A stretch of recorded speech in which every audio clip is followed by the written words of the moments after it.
नमस्कार, DNP India में आपका स्वागत। मैं हूं आपके साथ राहुल चौधरी। केंद्र की सत्ता में लगातार दूसरी बार काबिज बीजेपी को 2024 में उखाड़ फेंकने के लिए कांग्रेस बेचैन है। कांग्रेस के युवराज भारत जोड़ो न्याय यात्रा निकाल रहे हैं। बीजेपी को हराने के लिए कांग्रेस ने विपक्षी दलों को एकजुट भी किया, पर इस एकजुटता का हासिल यह है कि यूपी में समाजवादी पार्टी से कुल 80 में से 17 सीटें मिलने पर ही कांग्रेस को संतुष्ट होना पड़ा। बंगाल में ममता बनर्जी ने 42 में से 2 सीटें कांग्रेस को देने की पेशकश की है। दिल्ली में 3 सीटें मिली हैं। पंजाब में आम आदमी पार्टी एक भी सीट देने को तैयार नहीं है। वायनाड, जहां से राहुल गांधी सांसद हैं, वहां सीपीआई ने अपना उम्मीदवार उतार दिया है। बाकी राज्यों में भी ऐसे ही हाल है। मतलब देश की सबसे पुरानी पार्टी को क्षेत्रीय दलों द्वारा लीड किया जा रहा है। देश आजाद होने के बाद से लेकर 2014 तक ज्यादातर कांग्रेस ही केंद्र की सत्ता में काबिज रही। इस दौरान हुए 16 आम चुनावों में कांग्रेस को 6 में पूर्ण बहुमत हासिल हुआ। 4 बार उसे गठबंधन सरकार का नेतृत्व करने का अवसर मिला। आजाद भारत के पहले आम चुनाव में कांग्रेस को 364 सीटें मिली थीं। 16वीं लोकसभा में कांग्रेस 44 सीटों पर आ गई। 17वीं लोकसभा में उसकी स्थिति थोड़ी सुधरी, पर गाड़ी 51 सीटों से आगे नहीं बढ़ पाई।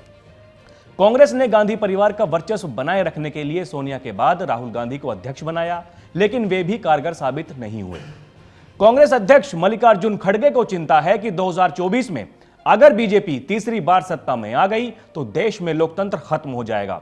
वे लोकतंत्र बचाने का 2024 के चुनाव को आखिरी मौका मानते हैं।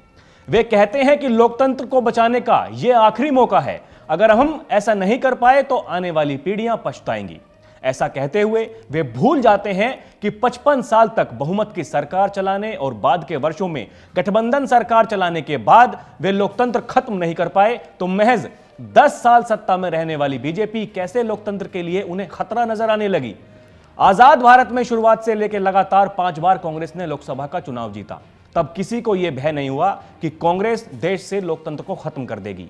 हालांकि लोकतंत्र की हत्या सबसे ज्यादा कांग्रेस के द्वारा ही की गई। साल 1975 में इंदिरा गांधी ने अपनी सत्ता बचाए रखने के लिए देश में इमरजेंसी लगाई। देश को बेवजह इमरजेंसी का दंश झेलना पड़ा। कपड़ों की तरह मुख्यमंत्री बदले गए। विपक्ष शासित कई राज्यों की सरकारें गिरा दी गईं। राष्ट्रपति शासन तो कांग्रेस के लिए साधारण सी बात थी।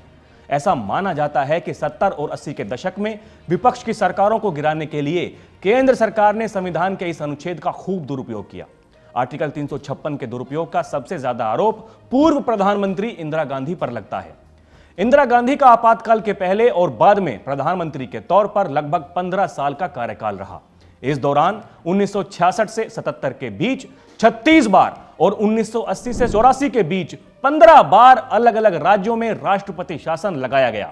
इमरजेंसी के बाद जनता पार्टी की सरकार बनी। मोरारजी देसाई देश के प्रधानमंत्री बने।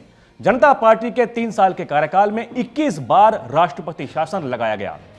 जनता पार्टी की सरकार गिरने के बाद 1980 में इंदिरा गांधी फिर से प्रधानमंत्री बनी और उन्होंने एक साथ 9 राज्यों में राष्ट्रपति शासन लगा दिया।